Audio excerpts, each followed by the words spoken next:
Ya, setelah beberapa selingan untuk Anda di kesempatan siang hari ini, ya dilanjutkan dengan kajian Kitab Taisir Alam bersama Ustaz Abu Abdirrahman Arif Hafidhullah Ta'ala. Tetap di 91,8 FM Radio Indah, siaran dakwah Indah Ahlussunnah wal Jamaah. Ya, kita ikuti acara selanjutnya. Dari studio kami yang bertugas mengucapkan selamat mendengarkan. Barakallahu fikum.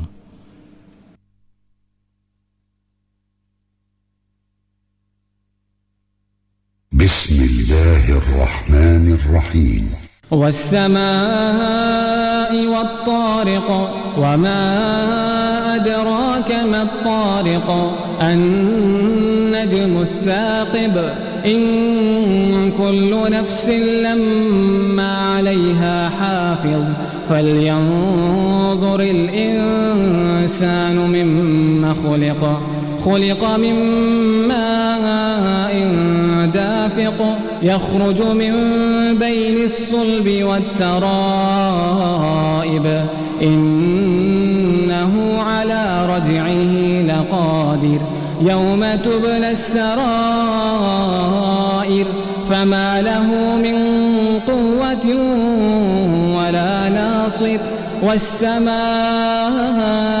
ذات الرجع والأرض ذات الصدع إنه لقول فصل وما هو بالهزل إنهم يكيدون كيدا وأكيد كيدا فمهل الكافرين أمهلهم رويدا.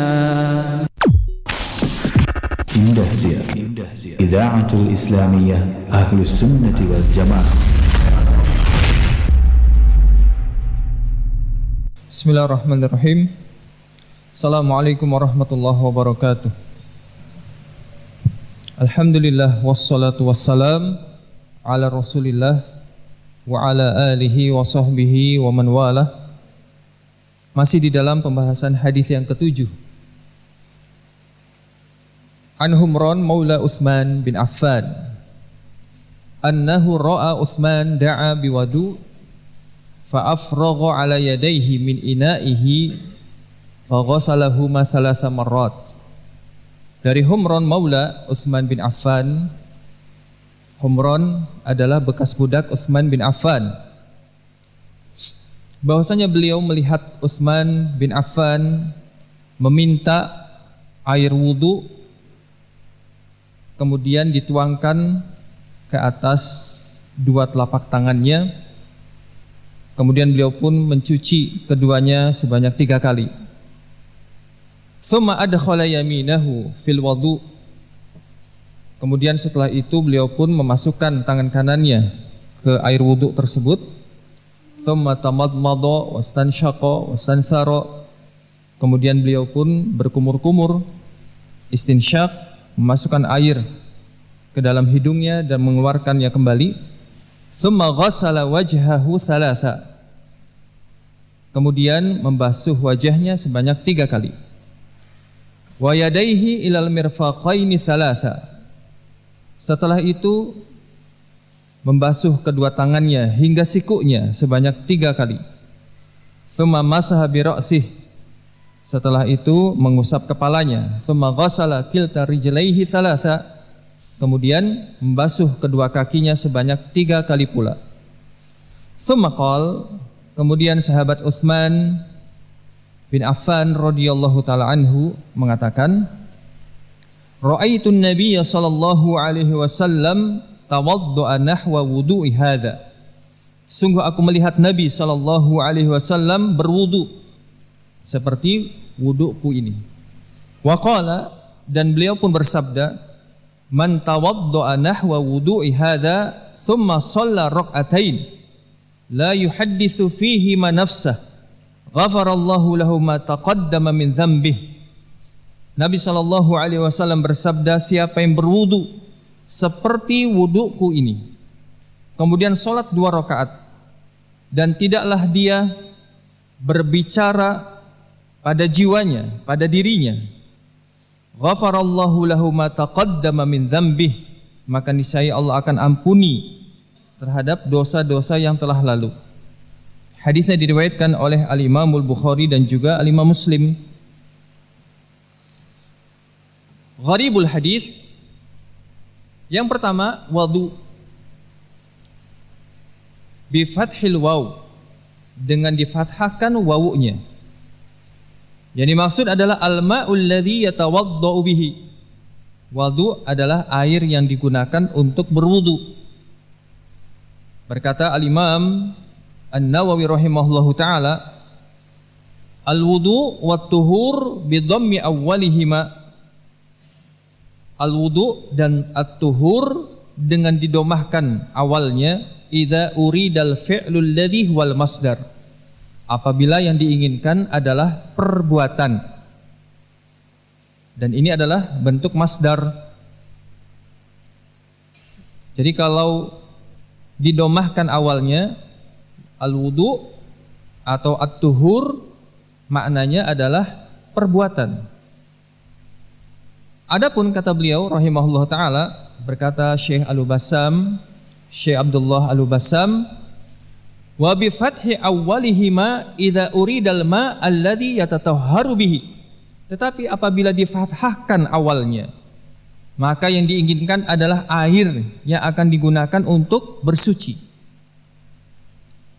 Kalau difathahkan bentuknya wudu, maka yang dimaksud adalah air yang digunakan untuk bersuci. Kalau wudu, al-wudu wat tuhur artinya adalah perbuatannya, ya, berwudu, bersuci, ya, seperti itu.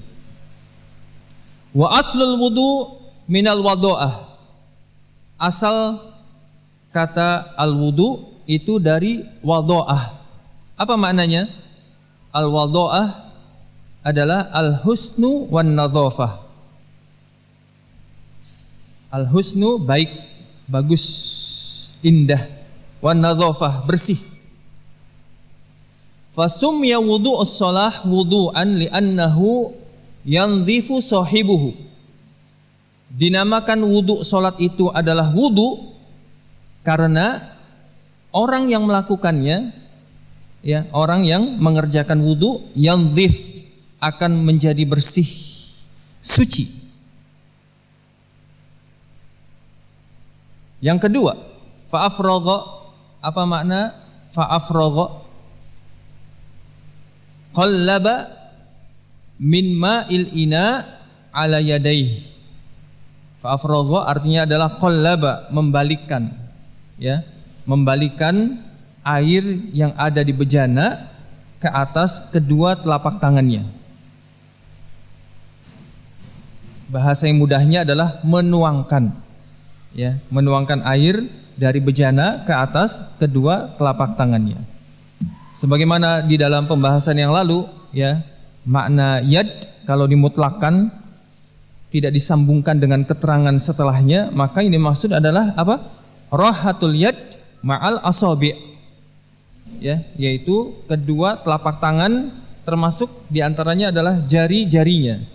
Jadi yang dimaksud adalah menuangkan ke kedua telapak tangannya. Kemudian berikutnya adalah thumma. Kata thumma lam yaqsid biha huna at-tarahi kama huwal aslu fi ma'naha. Tidaklah yang dimaksud di sini maknanya adalah at-tarahi, bukan itu maksudnya. Sebagaimana itu merupakan asal dari maknanya. Wa innama qusida biha mujarradut tertib. Hanya saja yang dimaksudkan kata thumma di dalam hadis ini adalah mujarradut tertib, murni tertib, ya, yakni dalam rangka untuk mengurutkan. Bukan maknanya adalah at-tarahi.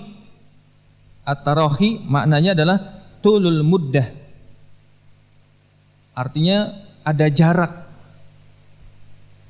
Bukan yang dimaksud summa di dalam hadis ini adalah adanya jarak yang lama, ada kelonggaran di situ, ada jeda, ya. Bukan maksudnya misalkan mencuci kedua tangannya, setelah itu mengambil air, kemudian untuk tamadmado, kemudian istinsyak, istinthar, kemudian dia melakukan perbuatan yang lain. Mungkin makan dulu, minum dulu, ya, kemudian kembali, kemudian melanjutkan. Bukan itu maknanya. Ya, bukan itu maknanya. Tetapi kata summa di dalam hadis ini maknanya adalah mujarradut tertib, dalam rangka untuk mengurutkan sesuai dengan urutan. Wa qad asyara Ibnu Hisham fil Mughni war-Radi fi syarhil Kafiyah ila annaha qad ta'ti li mujarradit tertib. Dan hal ini diisyaratkan oleh Ibnu Hisham di dalam kitab Al-Mughni dan juga Ar-Radi di dalam Syarhul Kafiyah, ya, ila annaha, dikatakan oleh mereka qad ta'ti, terkadang kata summa memberikan maksud tertib. Terkadang makna dari kata summa itu adalah at-tartib, dalam rangka mengurut atau menunjukkan urutan. Yang berikutnya nahwa wudu'i, jaa fi ba'di alfaz hadzal hadis misla wudu'i hadza. Di dalam hadis ini disebutkan oleh Nabi sallallahu alaihi wasallam nahwa wudu'i, seperti wuduku ini. Tetapi telah datang sebagian lafaz, ya, dari hadis ini misla wudu'i hadza, seperti wuduku ini.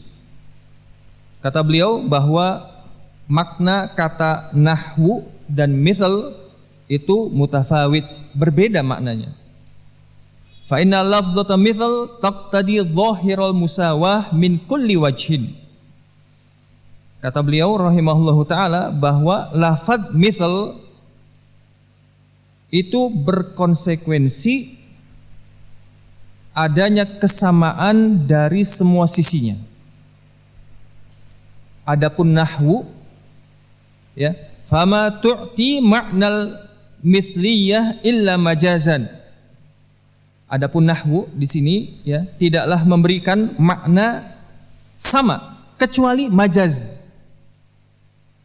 Wal majazu huna muta'ayyin. Adapun majaz yang terdapat di dalam hadis ini, ya, muta'ayyin, itu sudah tertentu.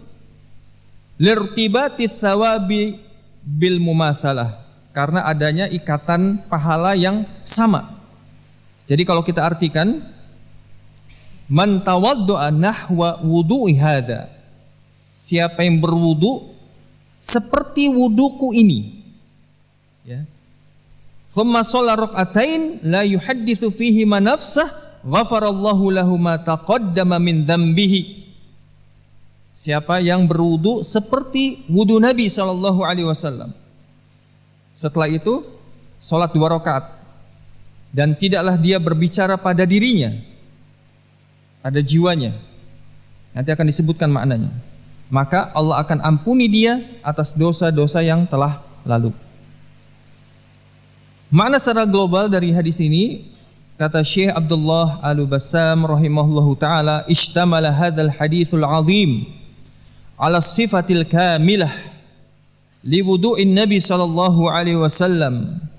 Fa inna Utsman radhiyallahu taala anhu min husni ta'limihi wa tafhimihi 'allamahum sifata wudu'in Nabi sallallahu alaihi wasallam bi tariqin amaliyah liyakuna ablagu tafahuman wa atamma tasawwuran fi adhanihim. Kata beliau rahimahullah taala, hadis ini, hadis yang agung ini mengandung di dalamnya sifat yang sempurna yang menjelaskan wudu Nabi sallallahu alaihi wasallam. Maka Utsman bin Affan radhiyallahu taala anhu, karena baiknya dia di dalam pengajaran dan di dalam memahamkan, beliau radhiyallahu taala anhu mengajarkan mereka cara wudu Nabi sallallahu alaihi wasallam dengan cara amaliyah, dengan mempraktekkan, ya, tidak hanya dengan mengajarkan secara lisan, tetapi dengan mempraktekannya. Liyakuna ablaghu tafahuman, supaya dengan cara itu bisa lebih memahamkan dan lebih sempurna ya tasawurnya, penggambaran terhadap benak-benak mereka. Dan ini menunjukkan ya baiknya pengajaran beliau. Karena dengan cara memperagakan itu akan lebih mudah dipaham ya oleh orang-orang yang belajar. Fa innahu da'a bi ina'in fihi ma wa li alla yulawwithahu lam yaghmis yadahu fihi. Beliau meminta air untuk berwudu dari bejana supaya tidak mengotori air yang ada di dalam bejana tersebut, ya, tidak memasukkan kedua tangannya ke dalam bejana tersebut. Wa innama sabba ala yadayhi thalatha marrat hatta nadhafata. Hanya saja dituangkan air tersebut ke atas kedua telapak tangannya. Kemudian membasuh kedua tangan tersebut, kedua telapak tangannya sebanyak 3 kali hingga bersih. Wa ba'da dzalika adkhala yadahul yumna fil ina. Setelah itu memasukkan tangan kanannya ke dalam bejana tersebut. Wa akhadha biha ma tamadmada minhu wastanshaqa. Mengambil air tersebut, kemudian tamadmada, memasukkan air tersebut ke dalam mulutnya, berkumur-kumur. Setelah itu memasukkan air ke dalam hidungnya, istanshaqa, kemudian mengeluarkannya kembali. Tsumma ghassala wajhahu 3 marrat. Setelah itu membasuh wajahnya sebanyak 3 kali. Tsumma ghassala yadayhi ma'al mirfaqaini 3. Kemudian membasuh kedua tangannya hingga sikunya sebanyak 3 kali. Tsumma masaha jami'a ra'sihi marratan wahidatan. Kemudian mengusap seluruh bagian kepalanya sebanyak 1 kali. Tsumma ghassala rijlaihi ma'al ka'baini 3. Setelah itu membasuh kedua kakinya hingga 2 mata kakinya sebanyak 3 kali pula. Falamma faragha radhiyallahu ta'ala anhu min hadha at-tatbiq akhbarahum annahu ra'a an-nabiy sallallahu alaihi wasallam tawaddu'a mithla hadzal wudu. Setelah beliau radhiyallahu ta'ala anhu selesai mempraktekkan cara berwudu, beliau pun mengabarkan kepada mereka, kepada sahabat-sahabatnya, kepada Humran bekas budaknya, bahwasanya annahu ra'an nabiy sallallahu alaihi wasallam tawaddu'a mithla hadzal wudu, bahwasanya beliau melihat Nabi sallallahu alaihi wasallam berwudu seperti wudu yang dia praktekkan. Walamma faragha sallallahu alaihi wasallam min hadzal wudu al-kamil akhbarahum annahu man tawaddu'a mithla wudu'i hadza wa shalla rak'ataini muhdiran qalbahu baina yaday rabbih azza wa jal fihima fa innahu bi fadlihi ta'ala yujazihi ala hadzal wudu'il kamil wa hadhihi shalah al khalisah bil ghufrani ma taqaddama min dhanbihi. Kemudian kata Syekh Abdullah Al-Bassam rahimahullah, ketika Nabi SAW telah selesai berwudu dengan cara yang sempurna, beliau pun mengabarkan kepada para sahabatnya, siapa yang berwudu seperti wuduku ini, siapa yang bersuci, siapa yang berwudu seperti wudunya, kemudian sholat 2 rakaat, muhdiran qalbahu baina yaday rabbih azza wa jal fihima, menghadirkan kolbunya ketika sedang melakukan sholatnya, menghadirkan hatinya sedang berada di hadapan Allah Rabbnya, bermunajat kepadanya. Maka sesungguhnya dengan fadilah dari Allah Subhanahu wa taala, Allah Subhanahu wa taala akan memberikan ganjaran ala hadzal wudu'il kamil, terhadap perbuatan wudu yang sempurna tersebut. Wa hadhihi shalah al khalisah, demikian juga salat yang ikhlas karena Allah Subhanahu wa taala yang dikerjakannya. maka tentunya bisa mendatangkan ampunan dari Allah Subhanahu wa taala terhadap dosa-dosanya yang telah lewat, yang telah lalu. Di sini terdapat khilaf di antara para ulama, ikhtilaful ulama, perbedaan pendapat di antara para ulama. Yang pertama adalah berkait dengan al-istinsyaq. Apa hukum al-istinsyaq? Memasukkan air ke dalam hidung. Maka a'immah Abu Hanifah, Malik, Asy-Syafi'i, Sufyan dan selain mereka mengatakan bahwa al-istinsyaq mustahab. Hukumnya adalah mustahab, sunnah di dalam wudu, bukan wajib. Tetapi masyhur dari Al-Imam Ahmad, ya, beliau berpendapat wajibnya al-istinsyaq di dalam wudu. Fala yasihhul wudu bidunihi, dan beliau berpendapat tidak sah wudu seseorang tanpa al-istinsyaq.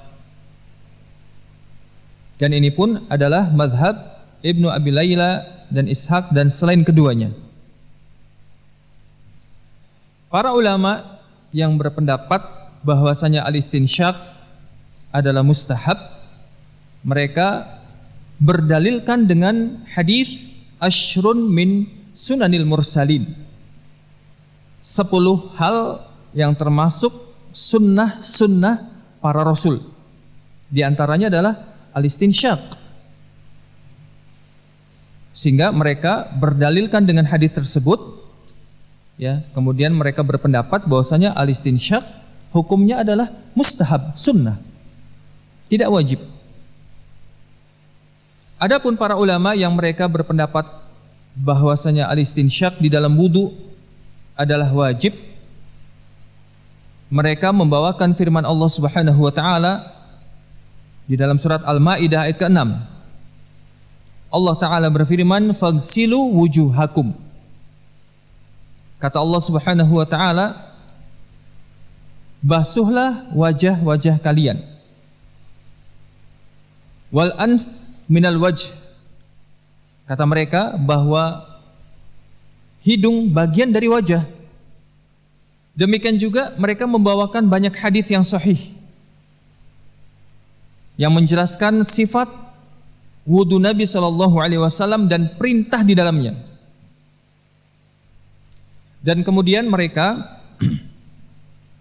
para ulama yang berpendapat bahwasanya al-istinsyaq adalah wajib, mereka menjawab dalil yang digunakan oleh orang-orang yang menyatakan al-istinsyaq hukumnya tidak wajib.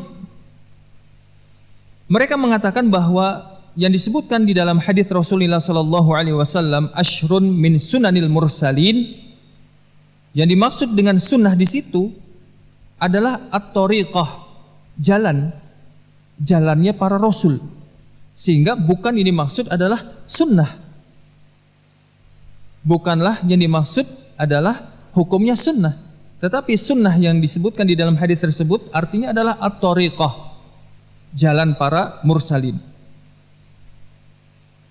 Oleh karenanya disebutkan di dalam banyak hadis, ya, bahwa Nabi SAW menyebutkan asyrun minal fitrah, 10 hal yang termasuk fitrah. Dan kata Syekh Abdullah Al-Bassam rahimahullahu taala, wala syakka fi sihhatil madhhabil akhir li quwwati adillatihi wa adami ma yu'ariduha fi ilmi wallahu a'lam. Tidak ragu kesahihan mazhab yang menyatakan bahwasanya al-istinsyaq adalah hukumnya wajib li quwwati adillatihi, karena kuat pendalilannya, karena sangat kuat dalil-dalilnya dan tidak ada yang bertolak belakang dengannya. Dan ini kata beliau rahimahullah ta'ala sepanjang pengetahuanku, sesuai dengan ilmu yang sampai kepadaku, wallahu a'lam. Kemudian beliau pun menyebutkan bahwa para ulama bersepakat akan wajibnya mengusap kepala di dalam berwudu. Demikian juga mereka para ulama bersepakat mustahabnya, sunnahnya mengusap seluruh bagian kepala di dalam wudu. Ya, mereka bersepakat hukumnya mustahab, sunnah, mengusap seluruh kepala di dalam berwudu. Hanya saja mereka berbeda pendapat. Hal yujzi'u mashu ba'dihi aw la budda min mashihi kullih. Apakah dengan sebagian yang mencukupi atau harus mengusap seluruhnya? Maka Ats-Tsauri wal Auza'i wa Abu Hanifah wa Syafi'i mereka berpendapat bolehnya hanya sebagian di dalam mengusap kepala. Adapun Imam Malik dan Imam Ahmad, ya, mereka berpendapat bahwa mengusap seluruh bagian kepala di dalam berwudu, ya, hukumnya adalah wajib. Pendapat yang pertama yang mengatakan bahwasanya bolehnya mengusap sebagian dari kepala, mereka membawakan firman Allah Subhanahu wa taala, "Wamsahu biru'usikum." Usaplah kepala-kepala kalian. Kata mereka bahwa huruf ba di dalam ayat tersebut bermakna litab'id, untuk sebagian. Demikian juga mereka berdalilkan dengan apa yang diriwayatkan oleh Imam Muslim dari Al-Mughirah dengan lafaz annahu sallallahu alaihi wasallam tawaddu'a famasaha binasiyatihi wa 'alal imamah. Bahwasanya Nabi sallallahu alaihi wasallam berwudu dan mengusap nasiyatihi, ubun-ubunnya, dan juga mengusap imamahnya. Ini adalah dalil yang digunakan oleh para ulama yang berpendapat bahwa mengusap atau mengusap sebagian dari kepalanya di dalam wudunya. Adapun para ulama yang berpendapat bahwasanya wajib mengusap seluruh kepalanya itu berdalilkan dengan hadis yang banyak.